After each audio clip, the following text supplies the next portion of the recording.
So we, Oh, yeah.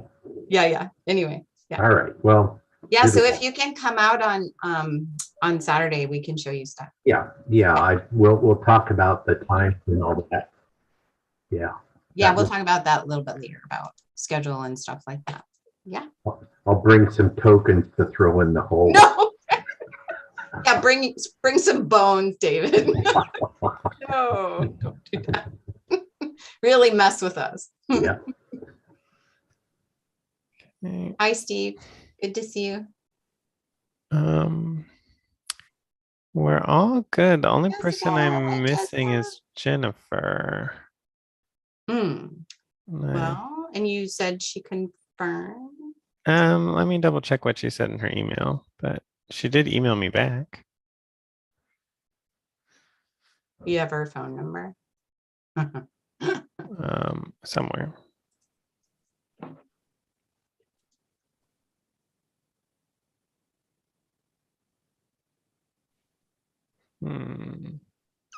She just talked about the group photo. She did not specify whether or not she would be here tonight, but I thought she would be. I can pull up her number and give her a call. Yeah. Just, I mean, and if she can't, then we'll just push it out.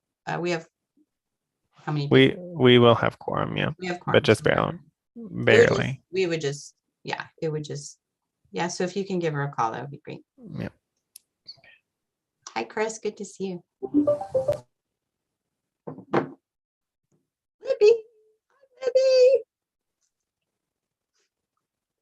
I don't know if you can hear me. There you are. Oh, you're so pretty. Sorry. I'm just putting staples in my stapler here, so I figure you don't need to see me.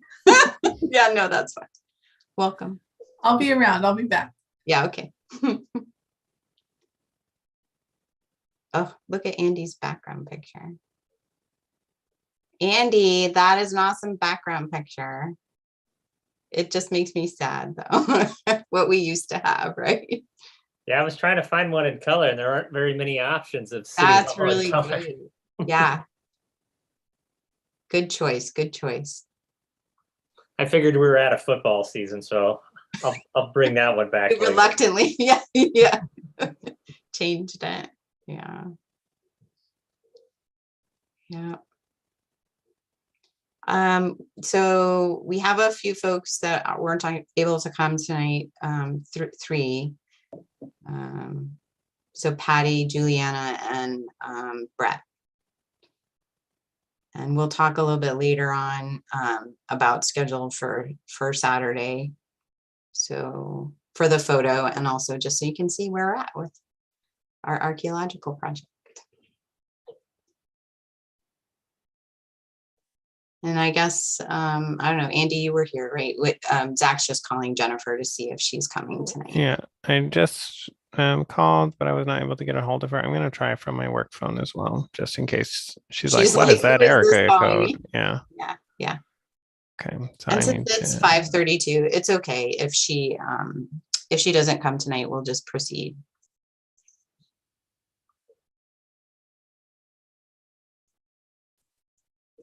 Oh, there she is. Ooh, ooh. She's outside.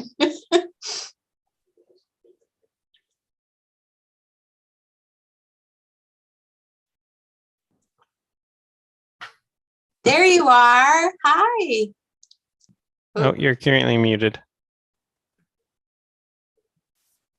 Hi, I'm so sorry about that. And I'm sorry about that. Are you okay? I got dropped. I rejoined on my phone. I'm gonna try to rejoin on my computer, but okay. I can start from here. Okay. I'm just gonna switch seats. Okay. I get on a road. Oh, go. We are live and recording, and the meeting does begin with your oath of office, Jennifer, just so you know. Okay, okay, I have it. Now I have to find it. Sorry, I really wasn't. I didn't know I was going on a work trip today. So. Oh, exciting! I went to a sawmill Oh, nice. in Roseburg. So I'm in Cottage Grove right now. Well, thank you for joining us. You are welcome. So Do you want want me to to go? say- Do you want to We're go ready. ahead, Tom? And maybe if you don't have your script handy, maybe Tom can just. no, I have this. No, I Oh. have this. I have the script right in front of me. Oh, great, great, great. Okay, All right.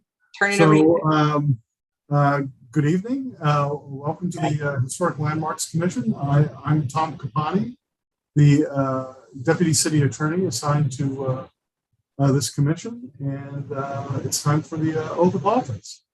So if you'll repeat after me, I Mhm. state your name, I, Jennifer McGlinty Timbrook, do solemnly swear or affirm that I will support the Constitution and laws of the United States of America, do solemnly swear or affirm that I will support the Constitution and laws of the United States of America and of the state of Oregon and the city charter and ordinances of the city of Salem, and of the state of Oregon and the city charter and ordinances of the city of Salem, and that I will, to the best of my ability, faithfully and lawfully, perform the duties of a historic landmarks commissioner for Salem during my continuance therein. and that I will, to the best of my ability, faithfully and lawfully perform the duties of a historic landmarks commissioner for Salem during my continuance therein. Welcome aboard. Thank you very much.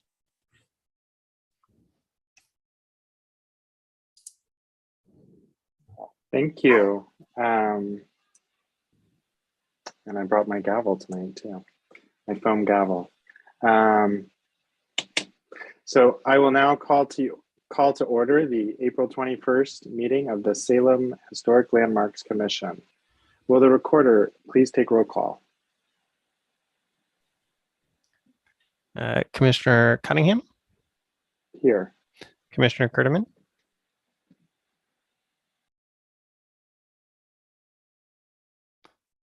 I see Commissioner Kerdeman online, but I know that they were having some connection issues. I'll come back. Commissioner Holton, Here. Commissioner McGlinty Timbrook, Present. Commissioner Ponce. I think you're muted, Steve.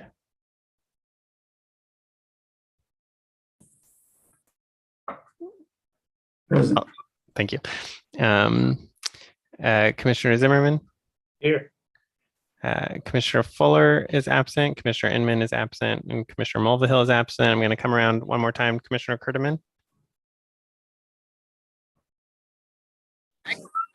Here. Wonderful. We have quorum.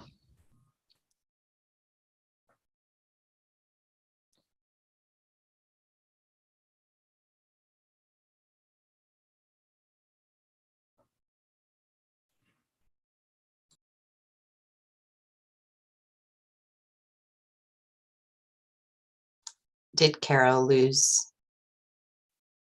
Andy, are you able to jump Can in you- if Carol's? Can you Oh. hear me now? Oh, there, now we can hear you. Yep. I was just switching back to my computer. Okay.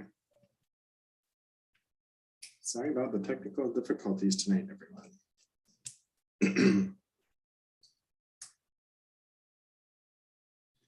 Okay, so tonight we'll start with public comment.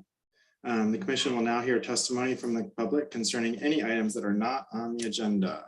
Is there anyone that is wishing to speak at this time or that signed up in advance? We did not have anyone sign up for comments, but I don't know if any of our presenters had additional comments outside of what they're talking about. I assume no. Okay. Seeing none, we will now move to consider the approval of the meeting minutes from March 17th, 2022. May I have a motion to approve the minutes? Hi, Carol, it's Andy. I move to approve the minutes. I second it as written. Okay, Commissioner Zimmerman moves to approve, Commissioner Ponce seconds. Are there any corrections before we vote? Seeing none, hearing none. I'll now call a vote to approve the minutes. All those in favor? Aye. All opposed? Do I vote since I wasn't on the commission then? Yes, you're Okay. on the commission now, so you can. vote. Okay, so aye. All right, the motion passes. And we will move forward to our first public and only public hearing that we have tonight. And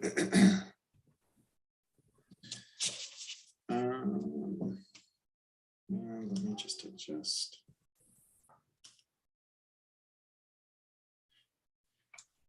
Okay, I will now open the public hearing for historic case review number HIS 22-05 for 230 Front Street Southeast, aka the Eco Earth Globe. Would the recorder please read the hearing procedure statement? This is a public hearing to consider case number HIS 22-05 for property located at 230 Front Street Northeast. The criteria applicable to this hearing are listed in Salem Revised Code, Chapter 230.010, Designation of Local Historic Resources. Failure to raise an issue prior to the close of the public hearing with statements or evidence sufficient to afford the Historic Landmarks Commission and the parties an opportunity to respond to the issue precludes appeal to the hearings officer on that issue. A similar failure to raise constitutional issues relating to proposed conditions of approval precludes an action for damages in circuit court. Prior to the conclusion of the hearing, any participant may request an opportunity to present additional evidence or testimony. The Historic Landmarks Commission will then either continue the public hearing or leave the record open for at least 7 days. Thank you. Now, are there any conflicts of interest or ex parte contacts that any commissioners would like to declare at this time? Seeing and hearing none, we now have the staff presentation. Thank you. This is, I'm Kimberly Fitzgerald, your Historic Preservation Officer for the City of Salem. And this is the first evidentiary hearing for the Class 4 legislative proposal to consider local historic designation of the Eco Earth Ball. I'd like to enter the staff report and all testimony into the record. As you all recall, the applicant who's here tonight, the Salem Public Art Commission, has requested that the Eco Earth Globe be designated as a local historic resource. And just briefly, according to SRC 230.010, any person may file a request for this designation. And a little bit of background, the HLC first saw this back in January.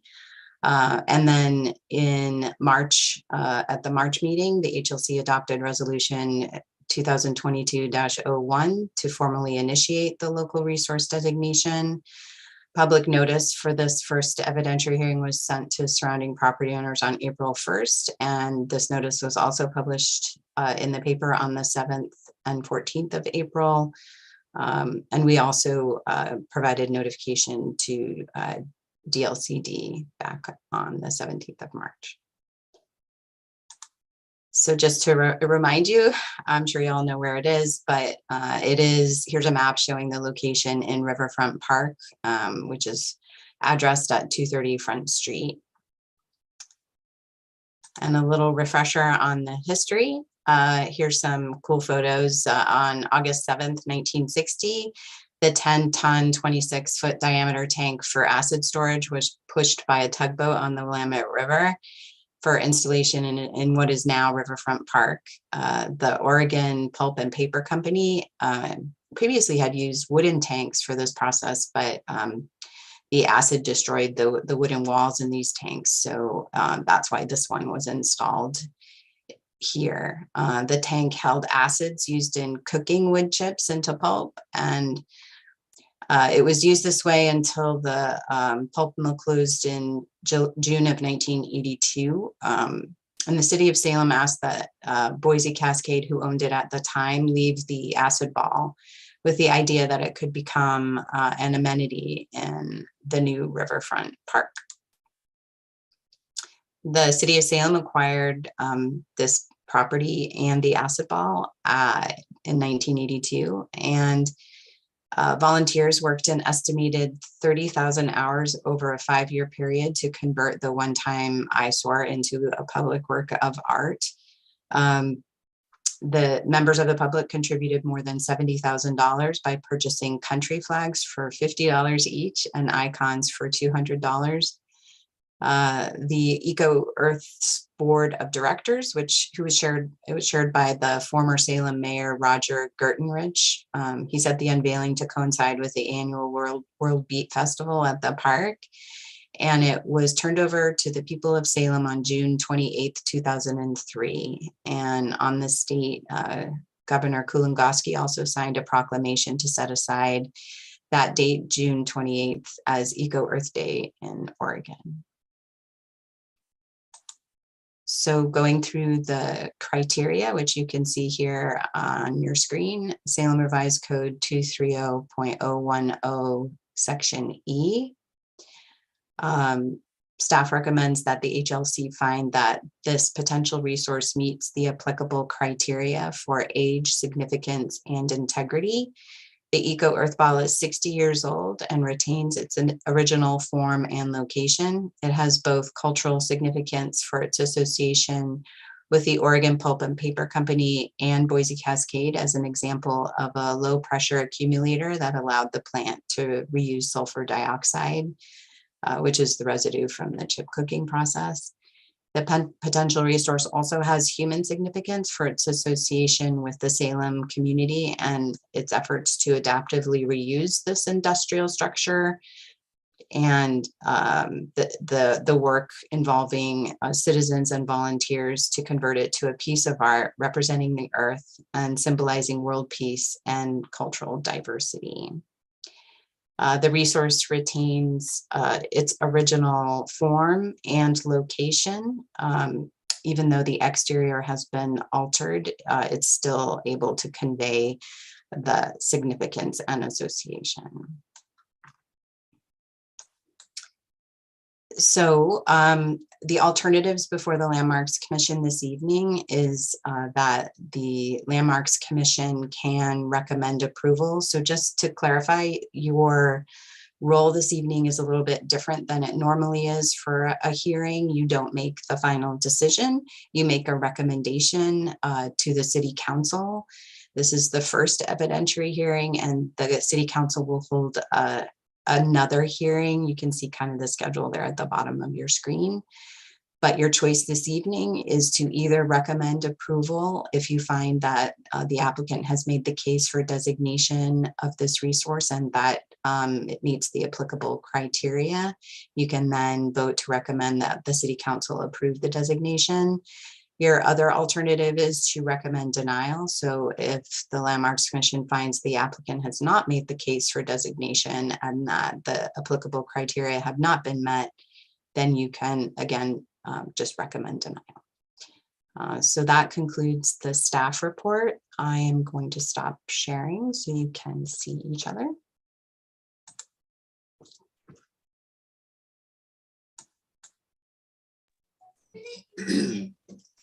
Thank you, Kimberly. So I know that Commission has discussed this before, but do any commissioners have questions for staff, either on what's been presented or the process?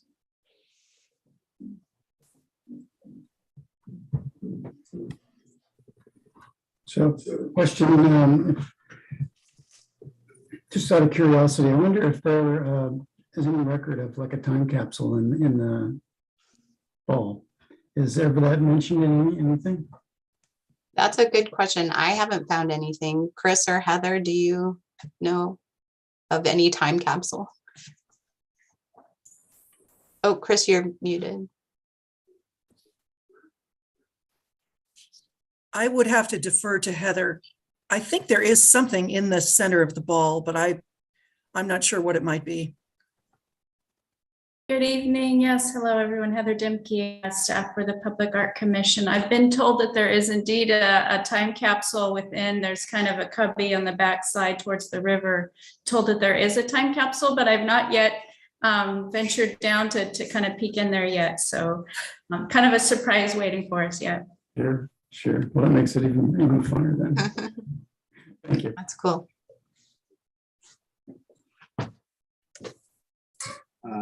Thank you. I don't see any other hands raised, so I will now call for any applicant's presentation or testimony. I might add a few things on behalf of the Salem Public Art Commission. My name is Chris Darcy. I'm the chair of SPAC. I live in Ward 2. We don't have anything substantive to add to Kimberly's very thorough report, but I would like to just reinforce the strong support coming from both the Salem Public Art Commission and the Salem Parks Foundation, which has agreed to collaborate with us on the fundraising to make the needed restorations to the Echo Earth Globe. So we're very happy that we're hoping that you will continue your support of this nomination tonight. Thank you. And thank you for introducing yourself. I should have said also, will you please state your name and address or business address just for the record. So if you could add your address, then that'd be wonderful. Thank you. 1628 Fairmount Avenue South, 97302 in the historic Fairmount Hill neighborhood. Thank you.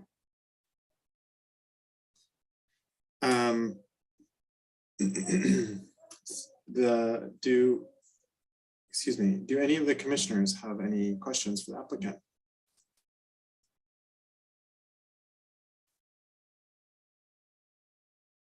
All right, seeing or hearing none.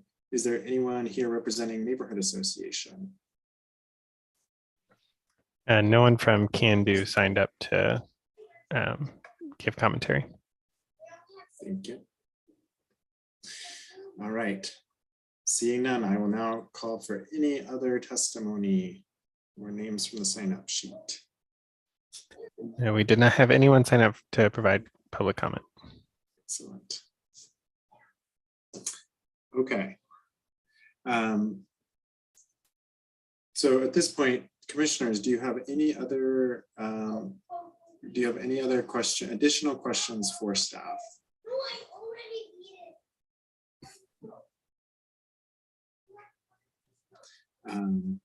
Now, I would like to, one last time to ask, is there anyone that has provided testimony that would like to request that the record remain open to submit additional evidence that has not yet been presented?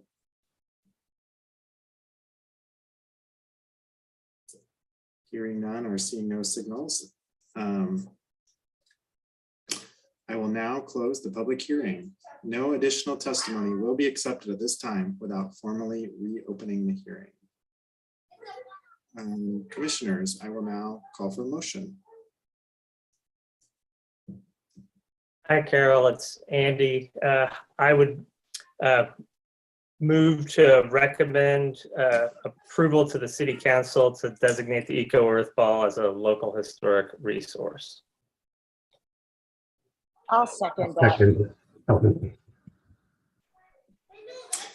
Commissioner Zimmerman, the motion, and I wasn't looking, there are two people who seconded at the same time. Commissioner Fulton, so you're holding up a finger.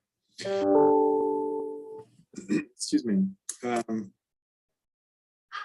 So we have the motion and the second. To your motion, Andy. Oh, thank you.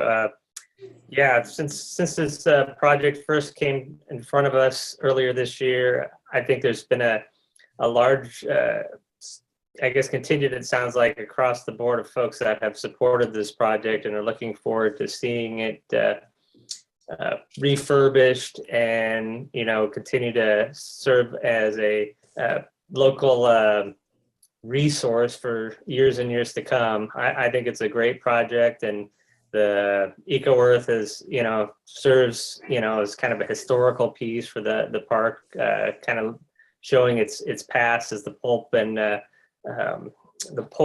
paper mill, as well as, you know, all the work that went into it when it was first worked on, you know, more than 20 years ago. So I'm just looking forward to seeing the continued support that the community has for the piece, and look forward to when it's, you know, completed with its being refurbished, hopefully in the next few years. So thank you.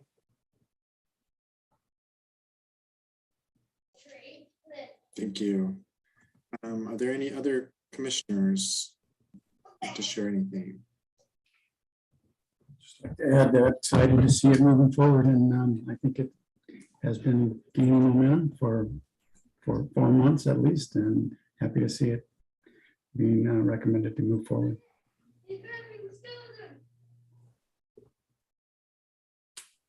Thank you, Commissioner Ponce. If anyone else would like to speak, please raise your hand or kind of wave at me. I will briefly just sort of reiterate what's been said. And all of us who are on the call most of us have participated in our previous discussions of this. So it's really a continuation, I feel like, of all the things that our commission has shared in the past. But I think it's a meaningful designation, and I think it really captures so much. It's not just like a one piece in time thing, but really a way to have that interpretation of what the site used to be for people that are living in Salem or using that park today and in the future. I think it really creates a nice connection. So it's nice that we've been able to be a part of it and keep moving it forward. So I will now call for a vote on the motion to recommend to City Council approval to designate the Eco Earth Globe. All those in favor, say aye. Aye. Aye. All those opposed? All right, motion passes. My foam hammer isn't very loud. At least it's a hammer. At least I brought something to me. The motion passes. Thank you. And that is our only public hearing that we have tonight. Anyone that's participated, you're welcome to stay, but you're also welcome to go.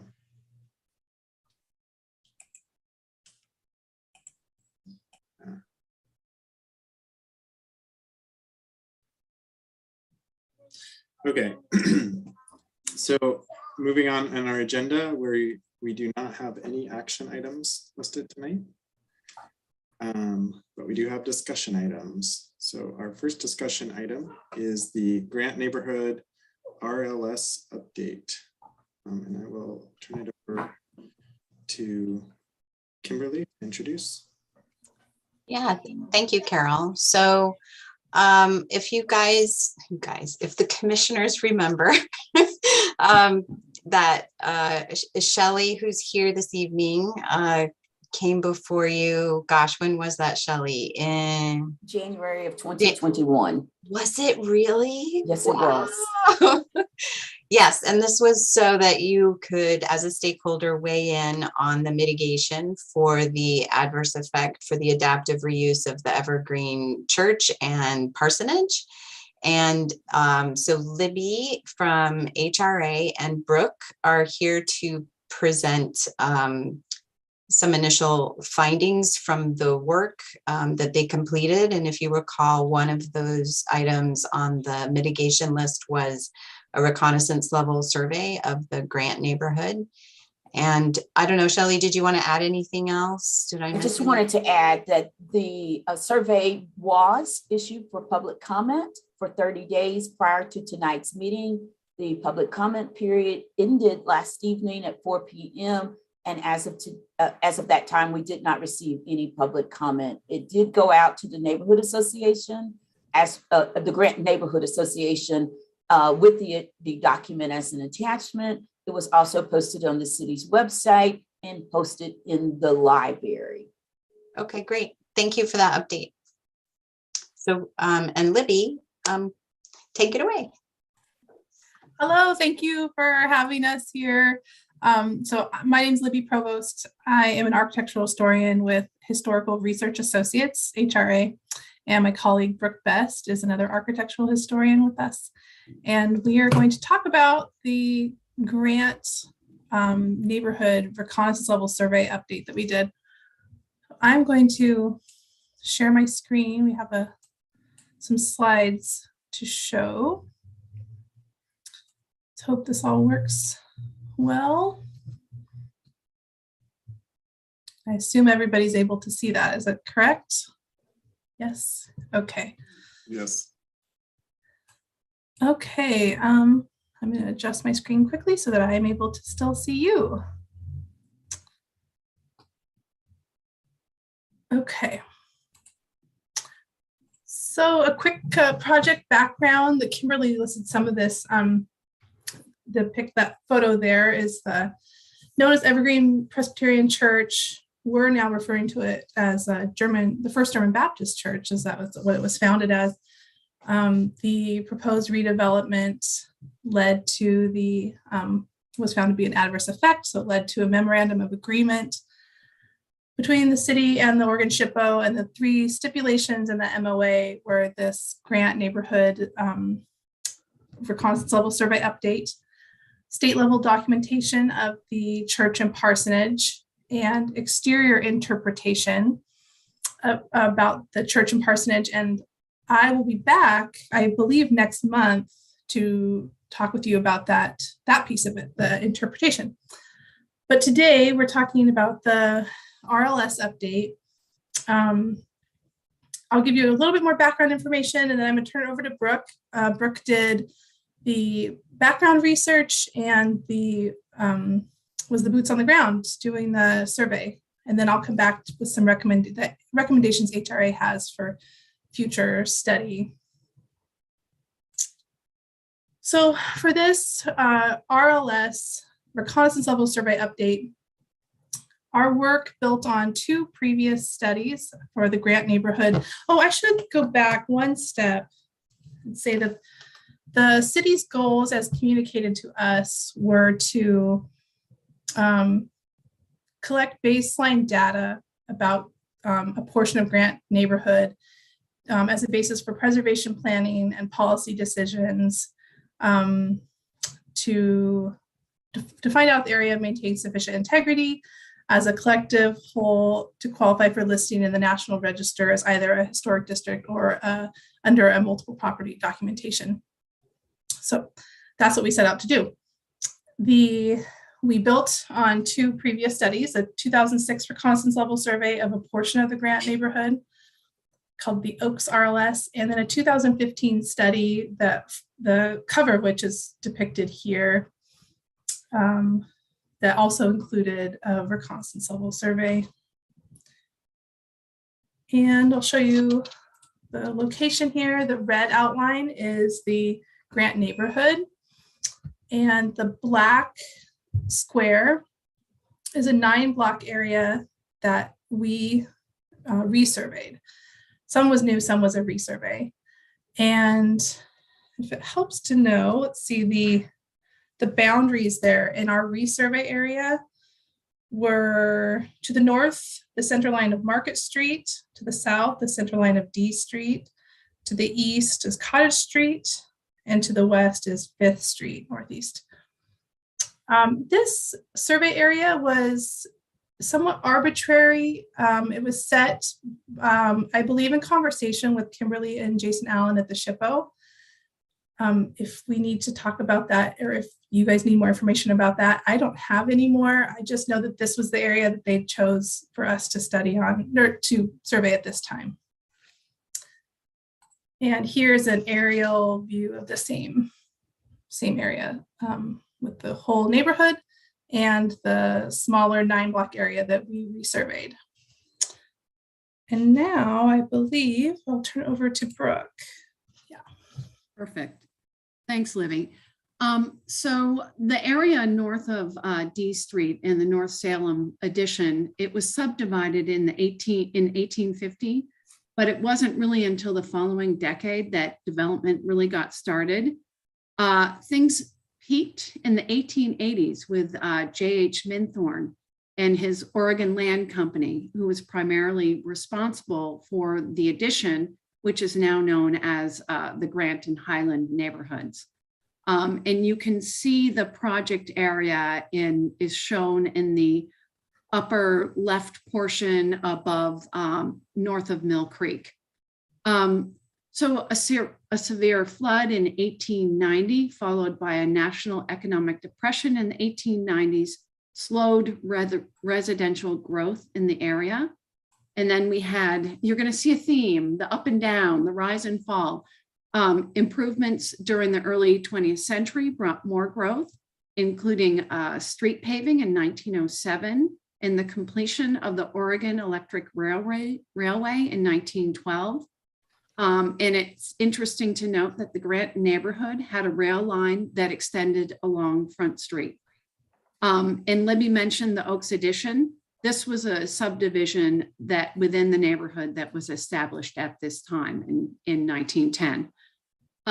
So as can be expected, the building construction came to a standstill during World War I. It picked up again in the 1920s. And this was really clear since I was a person with a pen and camera and clipboard. Most of the buildings dated from this time period in this survey area. Between 1930 and 1965, much of the remaining land in that neighborhood was developed with the residences kind of interspersed throughout the area, while commercial development was concentrated near the corridors of Front Street, Broadway, the Fairgrounds Road, and Capitol Street. Very little new construction took place between 1966 and 2014 and was mostly concentrated near the downtown core and along commercial corridors.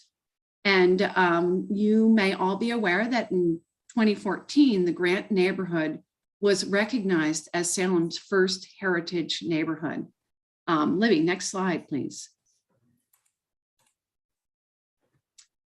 So the architectural survey, our results, we documented 108 resources within this 9-block area.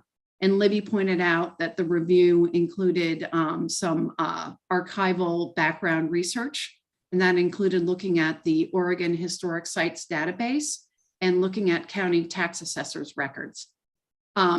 And then part of that architectural survey was the field work, which was basically a brief inspection of the exterior physical features that were viewed from the public right-of-way. And the field work took place in October 2021, and lots of neighbors came out to ask what I was doing with my clipboard and camera. And I'd say the overwhelming sense was they were really excited to see that this work was getting done. And I thought it was just awesome that the neighborhood was getting recognized or being documented.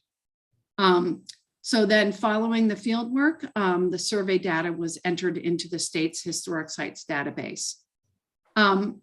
So as we said, this is a recon level effort. So the survey was assumed eligibility under criterion A in the area of community planning and development, as well as criteria C under architecture. The period of significance spanned 1890 to 1972, in essence, trying to capture all the architectural resources that would meet that 50-year age criteria. Of the total documented resources, there were 9 that were previously recorded, and they're shown on the slide here. And only 1 resource of this list, the 992 Cottage Street Northeast, was recorded as not eligible. The rest of them were determined eligible. So there are 3 images shown on this slide. So the one at the bottom is of the Roth House, and you can see that it's a Queen Anne style residence, and it's characterized by its hip roof porch with a conical tower, and it has some really nice intact decorative barge boards in the shingles and the gable ends. And then at the center, there's an example of an English cottage. And then the top image is the Rothlin House, which is an example of a four-square building, which is characterized by its very boxy two-story massing and the hipped roof, which is kind of obscured in that image. In terms of the building typologies, 98% of them were, surprise, surprise, residential. Only one commercial property and one religious building were located in the survey area. So of this, the further breakdown, roughly 80% of the resources dated between 1900 and 1929. Only one resource, the Rothlin House that is shown at the top, predates 1900. 20 of the resources, or 19%, date from the period between 1930 and 1979. And there was only one building that was built after 1979. Libby, go to the next slide, please. So not surprisingly, what we were finding is a lot of these architectural styles reflected the prominent period of development from the late 19th and early 20th century. 68 of these resources were classified as craftsman or bungalows. And so this is just showing you a sampling here in this slide and then the next slide. And then one more, please.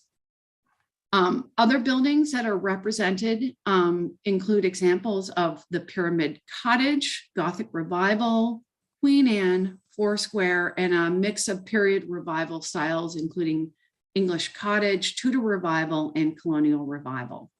And then one more slide, please. Among the later 20th century styles are these two properties that are shown here. So the one on the right-hand side dates from the 1920s, and the other one on the left-hand side is from the 1940s. And they both represent, a bungalow or cottage court housing where the houses are clustered around a common outdoor green space. And they really kind of stand out in the neighborhood and provide a nice kind of mix from the single family dwellings that you see in the area. And then one more slide. So this map, and this is included in the RLS report, it shows the breakdown of those resources. So of that 108 resources, 70 or 65%, so a large number of the resources were recommended as eligible contributing. And those are the ones that are highlighted in black. 33% were determined not eligible, and those are the ones that are shaded. And these non-contributing resources are distributed, as you can see, throughout the survey area. And a number of those resources are situated along the survey's northern edge along Market Street. So basically, in summary, what we found is that the RLS survey indicated that the project area comprises a very cohesive grouping of residential resources that mostly date from the early to mid 20th century. And then Libby will take it from here. Thanks, Brooke. So in this photo here, this is a screenshot from the Oregon Historic Sites database. You'll see, so the area that we surveyed right now, there's very few dots. Those, the blue dots are eligible resources that are currently recorded in the Historic Sites database. The red are not eligible, and yellow are undetermined. Our survey data, while it's recorded right now in the database, it hasn't been uploaded to the SHPO's database yet. So you don't see our dots yet. Soon, the area that's outlined in black will have lots of little dots, most of them blue. So what we found, when you look to the area just to the right, the southeast part of Grant neighborhood there, with lots of blue dots, that's the Oaks edition, the Oaks 2006 survey. And then there's been other spots evaluations you can see, some closer into the commercial area over to the west. So looking at this and then looking at the 2015 study included a map with estimated age, building ages throughout the Grant neighborhood. The area to the south is the area that had the most buildings constructed in a concentrated period of time from recorded as pre-1900 to 1929. Based on our initial finding about this neighborhood, we recommend that the Grant neighborhood is best assessed as a historic district, not as a collection of resources eligible under an MPD. I can elaborate on that if you want, if that's important. I have the definitions from the National Park Service of what a historic district is versus an MPD. But this is best assessed as a historic district, which is defined as a district possesses a significant concentration, linkage, or continuity of sites, buildings, structures, or objects united historically or aesthetically by plan or physical development. So due to, here I have we recommend you assess it as a historic district. If you combine, so we looked at the data from the Oaks RLS and the data that we found in our resurvey area. Combined, they have a very high level of buildings constructed between 1890 and 1929, with some in the 30s as well. So if you expand that to 1939, I know it's a lot of numbers, but just so you get some ideas of percentages, in the Oaks, let's see, 94% of the buildings in the Oaks RLS area were built between 1890 and 1939. And 89% of the buildings in the area that we surveyed were built in that period. That's a high level. That's many buildings are in that period. And so it starts to tell a story of what might have been happening with the neighborhood's development at that time. However, we at this time don't have enough data to be able to make a complete recommendation on whether or not this is an eligible district, because further study needs to happen. We recommend further study to identify the significance of the neighborhood and of the period of significance. And this will help to define the boundaries and to give an age period in which to assess significance and integrity. I'm sorry. So we feel like you need more information, because right now we know there's a very high concentration of buildings around the same construction period in the south end, but we don't know for sure if it should expand, say, to the north, or it includes some of the commercial areas, because that research hasn't been done yet. We recommend doing a field check of the area from the 2006 RLS to confirm the findings, to confirm if the integrity still holds in that neighborhood.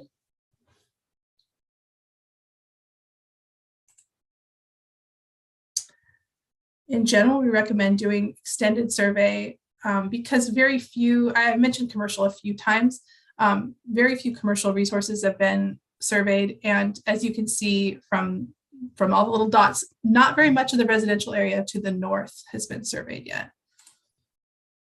And then we also recommend a study of the individuals or companies associated with Grant neighborhood to have an idea if the district could be eligible under criterion B for its association with peoples. That is all that we have prepared. There is further information about this, about all of the work that we did in the reconnaissance level survey document that we've submitted to Shelley. I'm not sure if everybody has that yet or not. It breaks down the data in a possibly more digestible way than hearing us talk about it. And it gives more information about all of these numbers and, of course, architectural types as well. Thank you, Libby. I believe that all of the commissioners received that as part of our packet. Mhm. Yeah, thank you, Libby. Yeah. Do you have any questions about it? I have a clarification if I could, and that goes to what you mentioned early on about the arbitrary nature of where the boundary was picked. And I think Shelley might have some information on that, but I don't know if those of, I'm looking around the room here, and I don't think it was anyone that's here this evening that had this recommendation, but I think from the Landmarks Commission recommendation initially back in January of last year, the hope was that that Shelley could pay for the whole neighborhood to be surveyed. And honestly, it's truly about money, right? And yeah, we too saw the need to have the whole and still see the need to have the whole neighborhood surveyed. So we'll just wait for Shelley to have another project. Right, which is so that everybody can understand, the MOA is associated with the housing development project. And so the funds are coming from the federal government to build the housing. Mm-hmm. So this was as far out as we can go to still show a nexus with the housing component, because it's being paid by the funds that would go towards the reconstruction and rehabilitation of the church. So Yeah, we felt that this was the best route to still meet the needs of the community, but also not go too far with that HUD too far. nexus. Yeah. The church and parsonage are at the lower edge of the boundary, if memory serves. But I mean, really good information. Really appreciate all of your hard work and sharing it. And I don't know if anyone I know what an MPD is. I don't know if anyone on the commission is interested in understanding that. I guess this may be for, I'm curious about the next steps, if there is any benefit to looking more at doing an intensive level survey on we have interns that can continue to do work until we're able to fund a full additional survey or historic context. But in looking at the houses that you looked at, specifically the eligible contributing ones, and I apologize, I haven't looked thoroughly at the report. Are there any that stood out to you that you would want to say, hey, you guys should look more intensively at that? And I'm asking, putting Libby and Brooke on the spot. You're like, I don't know. No, I mean, just I'll Brooke, go ahead, you answer that, and then I have what I say. Yeah, I mean, the thing about the neighborhood is it's cohesive as a collection. There was no one building that I would say stood out as individually eligible. Namely because there was such a large amount of craftsman homes, and there were like variations on a theme in terms of style, scale, and things like that. There were some really cool buildings, but anything that really like rose to any level requiring a more intensive look, no, I would say no. But Libby might disagree with me. Oh no, I was told. Well, one building that is getting that treatment is the church, is First German Baptist Church. So that the state level documentation we're doing is taking that higher than an intensive level. I think that I'd recommend, if you have any intern capability, just to go out and do more of this RLS and expand to the north and expand to the west. Yeah. Just to start gathering more data that way. And if you can, have them enter it into the Oregon Historic Sites database to make it more easily. And verify the integrity is still intact in that Oaks. And I totally agree. And I agree with looking at the commercial piece too, because when I was out there, I didn't have enough time to really kind of look beyond the project area and see like what is to these, is it more residential? But there was definitely like a commercial corridor along Market and then the other boundary, but then it got into like there was a school and other stuff. So it's like, what is there and how does it tie into that development in that area? So yeah. And yes, that church is a pretty sweet church. And I really like the World War II era and the 1940s, the cottage housing, the courtyard, sweet. Is that a criteria? Sweet? Yeah, Sweet? yeah, Well, yeah. 'cause Yeah. Okay, thank you, everybody. Thank you. Thank you so much. Good to see you. Thank you. And commissioners, does anyone have any other questions for staff on that item? Again, we have a pretty good commission. I know people aren't afraid to speak up, so please chime in if I don't see a signal. Well, thank you all. Thank you, Shelley. Thank you. Yes. You're welcome. Moving to our next discussion item. Next discussion item is Landscape Architecture Month presentation, which I can turn to staff to introduce, but I'm going to do the presentation too. So, Thank you, Carol. so I'll introduce it, and people can ask Kimberly questions if you need to. So, April is Landscape Architecture Month.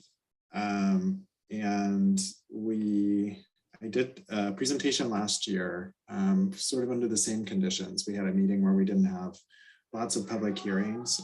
So it seemed like a good way to use time to kind of do some commission education and kind of keep talking about all of the fun stuff other than just doing hearings. So the presentation I did, I'm going to do a similar version of tonight because we've had some turnover on our commission, and also because I think it's pretty fun, and I don't know how much everyone has different backgrounds and places that they've come to. And the piece that I'm going to talk about is specifically cultural landscapes, and I'm going to just give me a second to share my screen.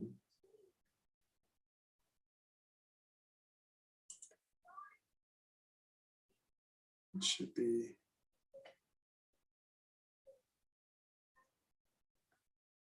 Can you see it yet? It should be coming up.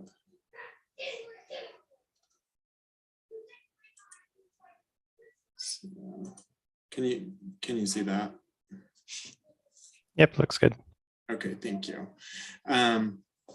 Okay, so a couple corrections. First of all, it is Landscape Architecture Month, and I'm doing my presentation on cultural landscapes, which are a type of that. So that there's a little bit of an error there, but the agenda is right. And then how I approach this is the presentation, I kept pretty image rich because I think it's a fun way to talk about these types of resources and what it means. But it's also a topic, like many things in preservation, where if you're outside of the regulatory context, you could be like, what is archaeological? What is a historic building or not? And you can talk about however you want. But how we function like within our commission, of course, is we're not just making decisions on what we think that house looks pretty or not, or is historic because, George Washington or Herbert Hoover slept there once or something like that. But it's a little bit richer than that. And then also, again, as we're functioning as part of local government, we're making land use decisions, and we're making sort of decisions that have a background. So cultural landscapes, whoops, there we go. So what is a cultural landscape and how is it defined? So looking at that framework, I'm going to talk about sort of the National Park Service as defining some of these things in a technical brief. I'll have the reference at the end. And then the ways it's interpreted, just like with our city code that we use in Landmarks Commission, is it's going to maybe be something that has a state level or a local level from the government enforcement side. But then also it's something that's used as a treatment plan. So even if it doesn't have a sort of a preservation tool through like recognition, it's a way to give a way to rehabilitate that resource or protect it. So the definition here, I won't read because most of you probably read it while it was on the screen and I was talking. But really what cultural landscapes are about is thinking about these places. It's not just a natural place. It's not just a designed place, a physical space, but it might be. It's different than a structure of a building. And then it kind of like pulls together certain values. And this is one of the many famous places that I'll take you in these slides, and this is Central Park in New York, where again you're going to see a lot of these. We're going to have a sort of combination of a natural space that's been curated, and then it's also about how it gets used. And so, why are cultural landscapes something that is important or relevant? They are places that are going to be providing context and ways to have sort of a more complex interpretation. So when you are talking about whether it's human structures, buildings, or if it's about sort of transportation and development patterns, sort of things that made or changed the places that we live and work. It's often used, as you'll hear as I talk through some of the resources later, it's often in part a way that a tool that's used for protecting natural resources or sort of cultural resources. Again, trees and gardens and parks, things that kind of fall outside of what our commission would usually be working on.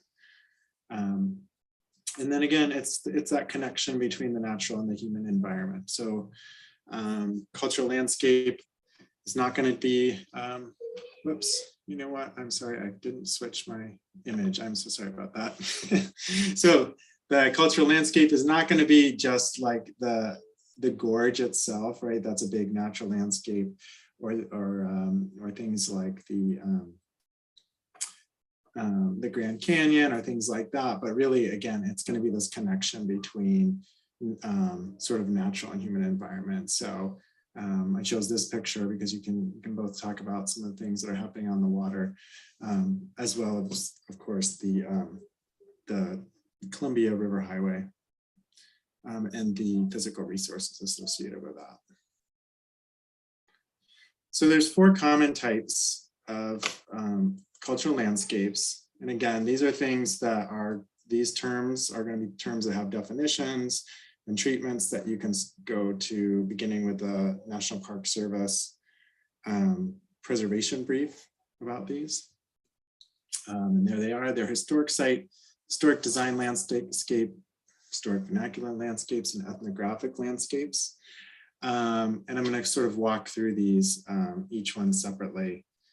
But they also work together in many ways. And this image is from Mount Vernon. So this is a place where George Washington slept. Mount Vernon is his plantation and his home.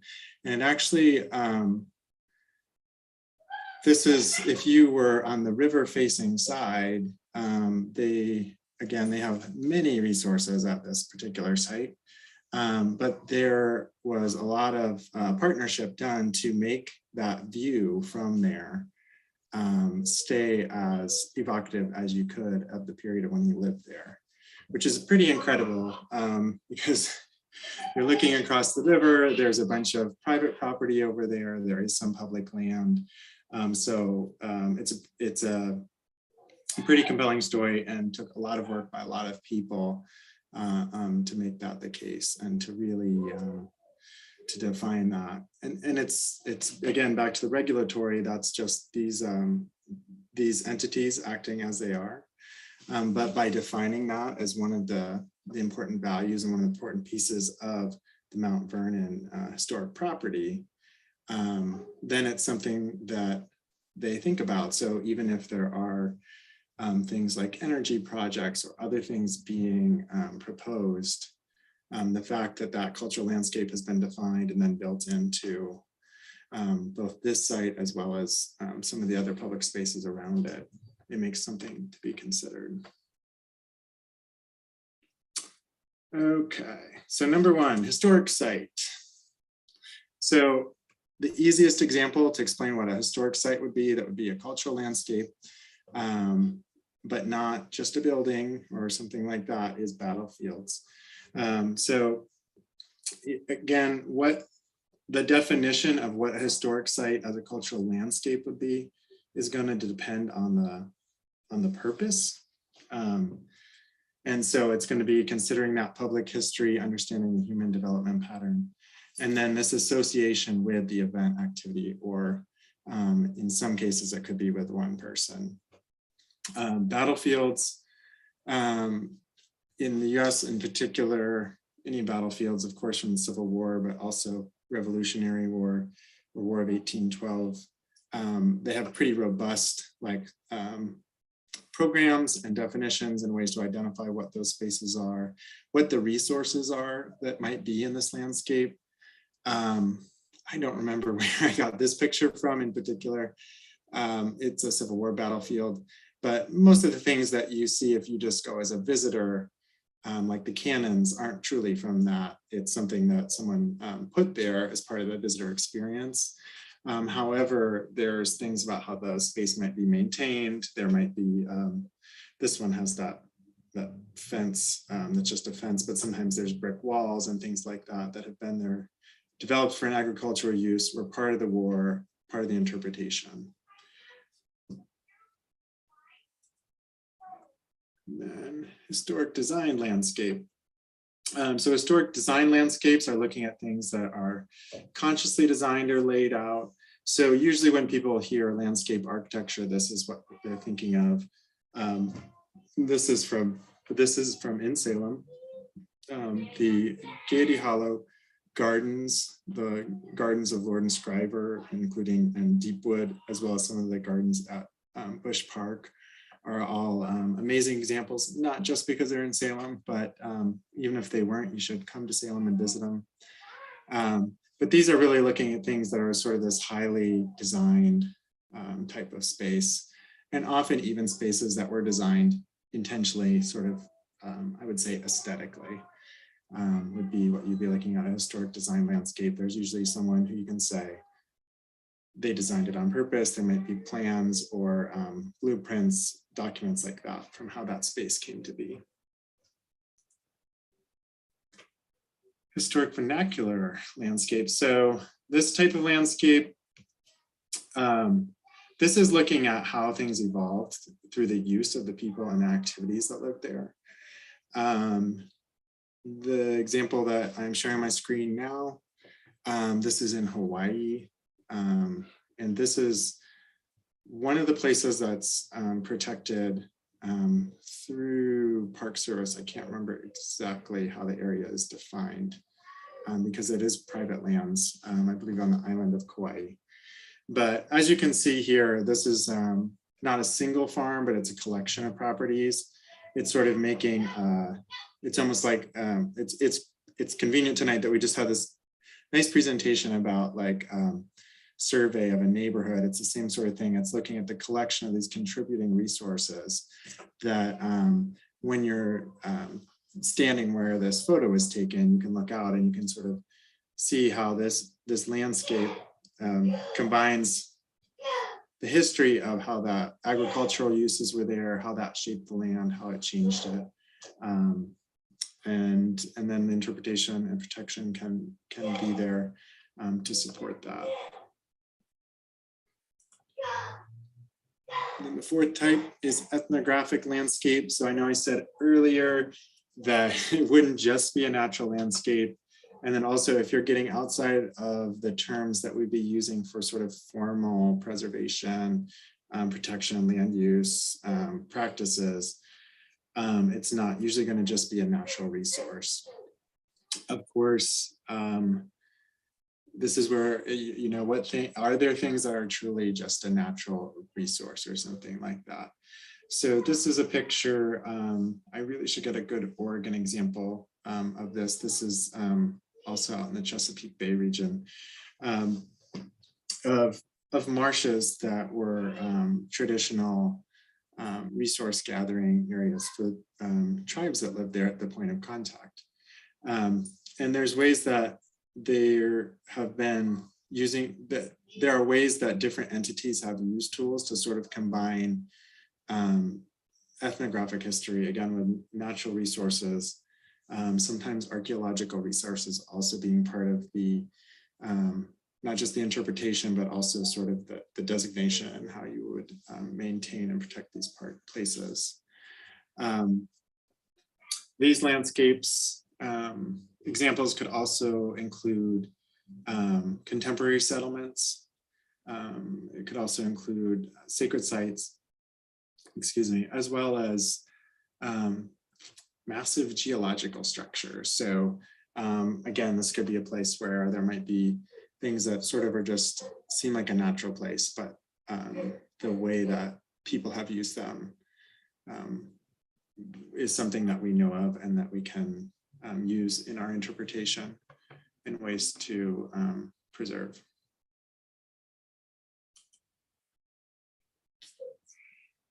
And so I've kind of referenced this by giving you guys images and telling you a little bit about what I know about where that photo is from. But the main strategies or the ways that these cultural landscapes are typically going to be protected, interpreted, or maintained or rehabilitated.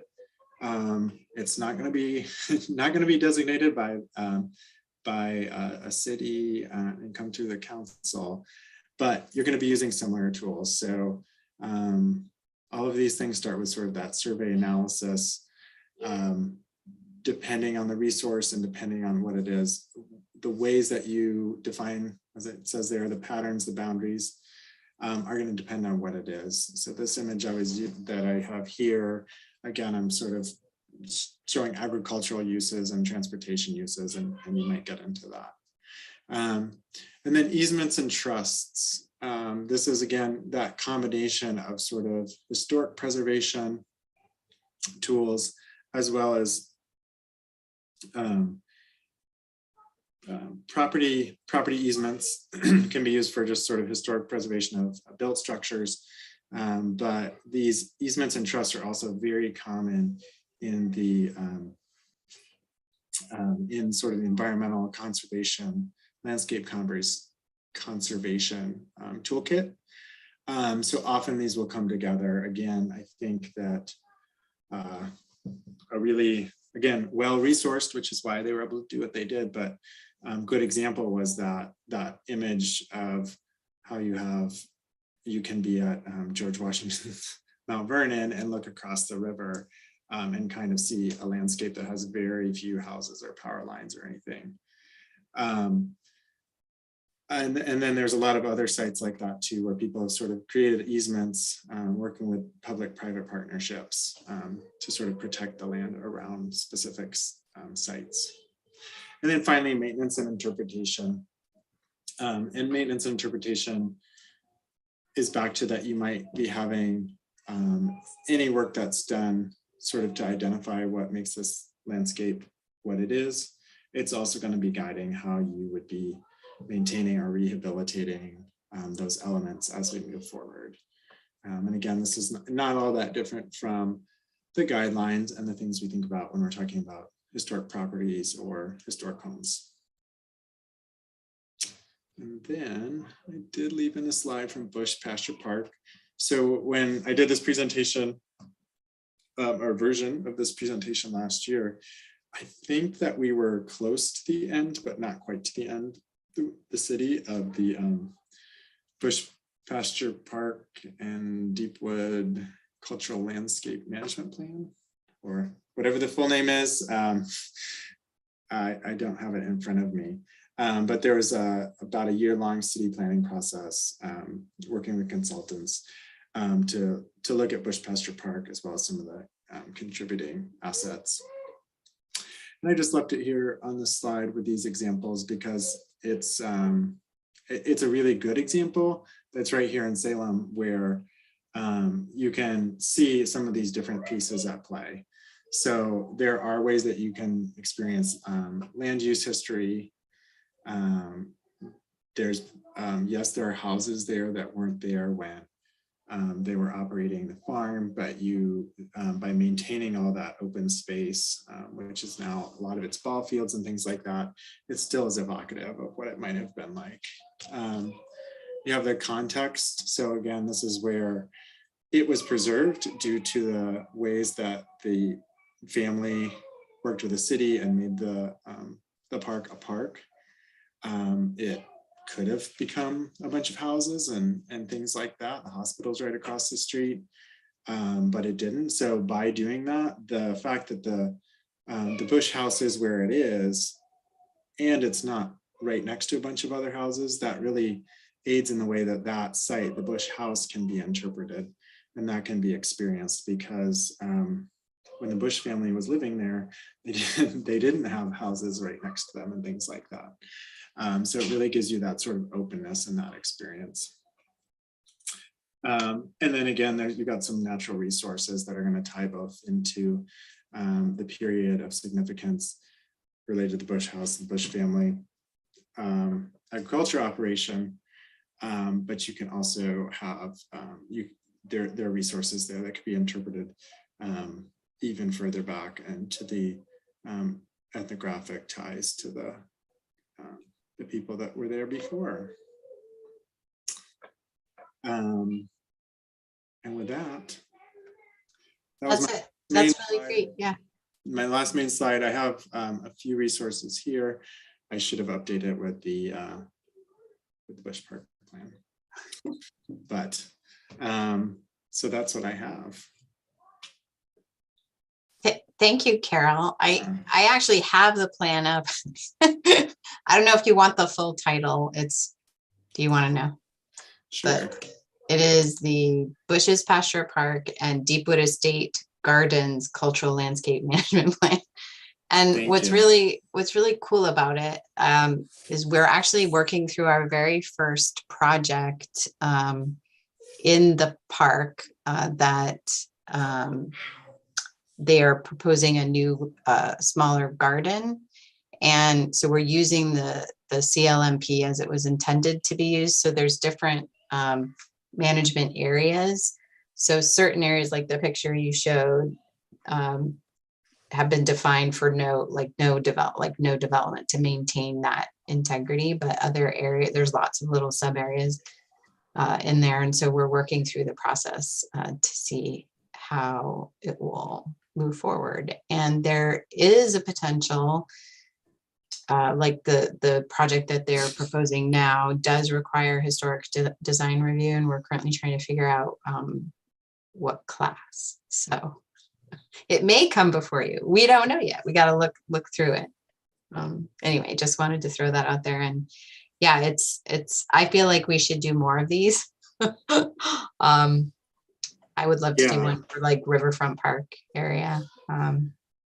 Yeah, and it's great, or it's convenient for me as a presenter too, that we have that. It's such a thing, and it's such a fundamental piece of what makes Salem Salem. Because again, it's pretty rare that you would have something where it's just a landscape sort of on its own, and then has a specific designation really tied to that. But there are so many properties, especially anything that's of course larger. And in some cases, districts have, historic districts have these elements too, where you'll have that cultural landscape plan. You'll prepare it or have it prepared or whatever direction you go. And again, it's going to be one of those tools that when you're, again, talking to the city where you live or working with your board or doing whatever things you might be doing to change or maintain the property. It's just you have to go back to. Well, I know you probably don't want to, but this would be something great to present at the Oregon APA conference, which I believe is in Pendleton in the fall. Take your show on the road. Okay. The deadline to submit sessions is next week. Okay. Well, we can talk more. We'll talk more there. Yeah. No, I think it's great to share. Yeah. Thank you. Thank you.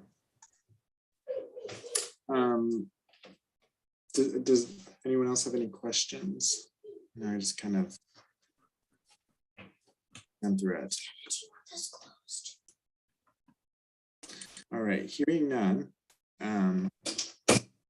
Move to our next discussion item, which is the photo contest update. So I will look to staff. Zach, do you want to take point? Sure. So the historic photo contest was open from March 10th through April 12th, so about a month, closing last week. I was able to go through and kind of just do a quick run through of what we've got for our presentation today. We have 33 submissions across 4 categories. However, we did not get any youth submissions this year. So it's more submissions than last year, about double what we got last year. However, no youth participated this year. So we'll be giving out 5 awards. We have 1 for each category, and then Carol will choose the Chair's Choice Award. The 4 categories we have are historic exteriors, historic interiors, landscapes, streetscapes, and natural features, I think is what it's called. And then the final one is a selfie or pet picture with a historic feature. So we've got quite a few entries in each category. The way that we're gonna do voting or preliminary voting is the same we did last year. That's what the committee determined they wanted to do this year, was just to kind of repeat with some slight alterations. So what'll happen is I've prepared a survey for all of you where you will get a link to this online survey. It'll show you all of the photos, their titles, and the descriptions that were submitted with the photographers, but you won't get any information about the photographers. And you can, you'll select your favorite in each category, or if there's none that you think are worthy of getting an award, there's also an option for do not award something in this category. And I will take all of your results and compile them so that we have just kind of the top few in each category. So if one gets 3 votes and one gets 4 votes, we'll bring it back to the commission just to talk about the ones that get the most votes only, so that we don't spend the entire evening talking through every single photo. So this will just be a little preliminary voting. It won't determine the actual winners. We'll decide that at the May committee meeting. So I'll probably send it out probably early next week is my guess. And voting will be due on by the morning of May 10th, but I'll send that all out in an email. So you'll get a little bit of time to vote on it, but hopefully it won't take you very long. So the photos consist of a lot of different things. Of course, we have the Capitol. There's quite a few of those. We have some residential buildings. We have another photo of the fairgrounds, and we got a bowling alley this year, which is something we haven't gotten before. So we do have a few buildings that are not registered as historic buildings, but would qualify based on age. I don't know the other criteria, but they would qualify based on age. So we've got some historic things and some maybe not historic things as well. But we'll leave it up to you to decide on those. But I think that's a good summary of the photo contest at this point. The idea is you'll vote in May, and we are going to purchase some gift cards from local companies, and the winners in each category will get a gift card and a certificate. And assuming it's an easy process and our schedules line up, we'll take photos with the winners if that's not a hassle. Thank you. Do any commissioners have any questions for Zach or Jessica, do you have anything to add? I know you worked on this.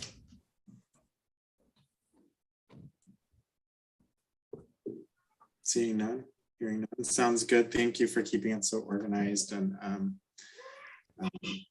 shepherding the voting and selection process. Much appreciated.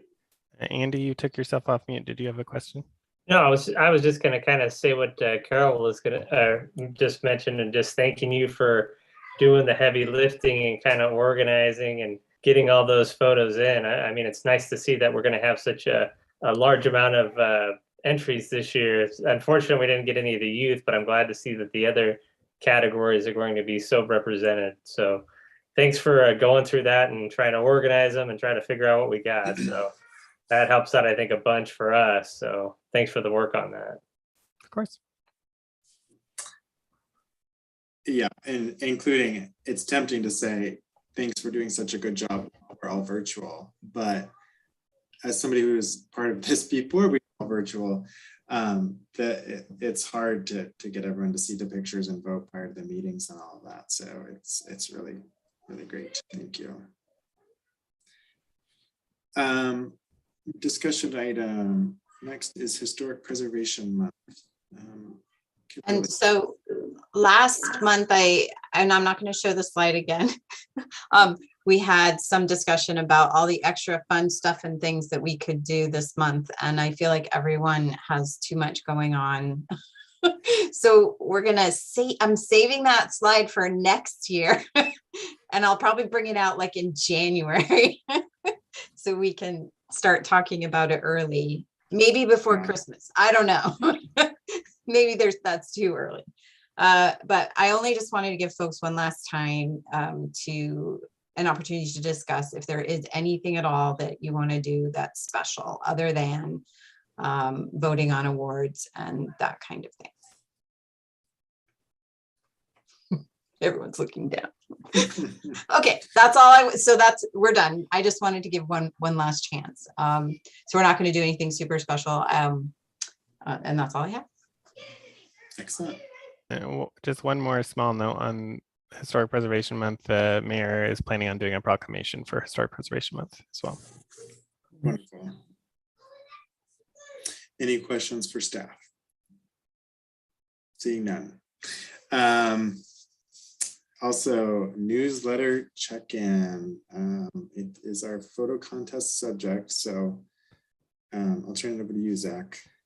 Yeah, so I expect everyone to rush to pick their favorite, but I'm just going to go ahead and read through the subjects of the photos. You'll find when you are looking at the photos and reading the subject or the stuff that some people may be mislabeled what they photographed, but I'll just go through. We do have Deepwood. We have a residence that they gave me the address, but I did not want to, I don't have it in front of me. So we have some residences. I believe this one is in Fay Wright, but I'm not 100% sure. Or not Fay Wright, sorry, Gady Hill. We have the Golden Man, Capitol Tower, the Reed Opera House, Cook Stationery, the Elsinore, Busch Gardens, Northgate Lanes, the Senate Chamber, the Library, Grant Theater, the Peter Courtney Bridge into Minto Island, Union Street Railroad Bridge, the Fairgrounds, Busch Park, specifically the Camas there, and then the Bushes or Gady Hill Bushes Pasture Park neighborhood, downtown, McMinimans, the Thompson location, and Bellcrest Memorial Park are all of the subjects. I believe that's all of them. So if anyone heard anything that stuck out to them that they want to sign up now to write an article about, the summer newsletter is about the subjects of the photos. And then I don't know if anyone is watching live or watches this soon on our YouTube channel. we are accepting submissions from the public if they'd like to write about one of the photo subjects. We just have you have contact me, and we have a form for public submissions. But if any of you have anything, please let me know now or soon. Or if anyone just wants to say, I'm not sure yet, but I'll definitely write something, I will also accept that. I'll probably write something, Zach. I'm just curious to see what the photos look like, to see if give me a little bit of inspiration and kind of see what the photographer was going for. Maybe that'll kind of help push me in one direction or another. And although we have some folks that are absent tonight, we do have a full commission. So we have a couple other people we can keep reaching out to, and it might once we get the images, it might, like Andy said, might help people feel inspired. But it certainly sounds like there's quite a variety, so it wouldn't really be limited on where you could take the what you write. And that's all I've got for the newsletter currently. Okay, thank you, Zach. Question item, work plan assignments, updates and check-in. So we kept this last. I know that we all have, of course, are busy. We also are in subcommittees and have covered some things that have been going on with the photo contest in particular. Are there other things? Does anybody have anything else they'd like to update? Work assignments? I can share a little bit. Oh, go ahead, Steve. You know, the enforcement committee been kind of silent for a while. We haven't met, and we're waiting to get together, get something on the calendar with Joanna and Kimberly. But still looking forward to getting that moving. Nothing to report. No status change. Yeah, sorry about that, Steve. We do have a cool stuff to share with you, but with my limited capacity, and I think Juliana's out of town, but that more to come on that. And I know that Jessica, she's having trouble with her mic, I think, in video, but regarding archaeology stuff, I'll put this under the heading, the broad heading of the archaeology component in our work plan. And she's been out in the field regularly on the excavation we're doing for at the Willamette Heritage Center for the parsonage, which if you are able to come out to the site for the photo, I think this is the best place as any. I don't want to jump over anyone else sharing any work plan, but then you'll be able to see in person what we're doing. I think Andy's been out to see stuff, but doing some good work. Had a public archaeology open house last weekend, so good stuff. Lots of people came. We had opportunity for kids to learn stuff and grown-ups. So yeah, kids of all ages. Kids of all ages, yes. Thank you. Yeah, I was going to ask about public archaeology in Qingming, but I thought I would wait until we get to our last item, which is the Historic Preservation Officer report. So I will now call for the Historic Preservation Officer report. Yeah, so Kimberly. Since we last met, yeah, we've had a busy time. So we celebrated our, I think it's technically our 5th, but we missed a year because of COVID. Our Qingming festival, and Andy as well. He was there, and I have a flash drive still to give back to you. I keep forgetting about that. I know. Yeah, we had roughly about 100 people attend it. Yeah, Andy, do you want to weigh in? I was just going to say I was impressed by how large the crowd was, because when we were out there previous year in 21, the weather was kind of similar, but definitely the crowd was smaller. So maybe that had more to do with COVID. But yeah, it was a a big crowd out there earlier Yeah. this month. The weather was fine, but yeah, I was just impressed by how many people came out. It was Yeah. a pretty good showing of the public. Yeah, and the mayor was there. He read a proclamation. Yeah, and one gentleman, I believe he was from Portland. He spoke about why isn't Portland doing this kind of event as well. So since that time, I've had 2 interviews with Chinese newspapers about this. And one of them is a journal, and it's going to be a multi-part interview, which has been very interesting because I don't speak Chinese and they don't speak any English. So we speak through a translator, but they're very intrigued about what we're doing here in Salem. So it's pretty exciting. And then, so for our archaeology project, I guess, yeah, so how many, I know Zach, you sent out an email about the photo. So because we have to keep what we're going to discuss super secret, I'm not going to, you've seen it. We need to do a photo because it's the congratulations everyone on the HLC. But Zach, I don't know, do you have a tally of how many folks can come? Sure. So from what I got emails for, it looks like this weekend we have a few commissioners who will be gone, but I believe 5 of you said that you were available. It looks like the best time would be in the morning before 10:30. So I was thinking maybe 9:30 might work, if that still works for everyone who was available. And Kim's idea was to meet at the dig site and We'll make you all get in a hole. No. I was thinking, I don't know, we're going to have a photographer come from the city. So, you know, there's a lot of wonderful houses over there. So we could all stand on one of the porches if you like that idea. I don't have the eye. So you got whoever has the artistic eye. Andy. Where should we go?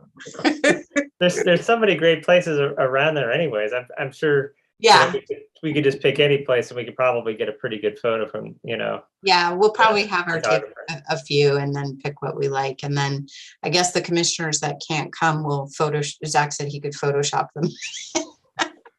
I don't know. I said I could put them in the photo. It just might not look good. Yeah, it would look kind of weird. Anyway, we'll do our best. Yeah, so the only other thing for my report I wanted to share was next week is the Oregon Heritage Conference. It's all virtual. I honestly, I apologize if I didn't share any information about how to go to this conference.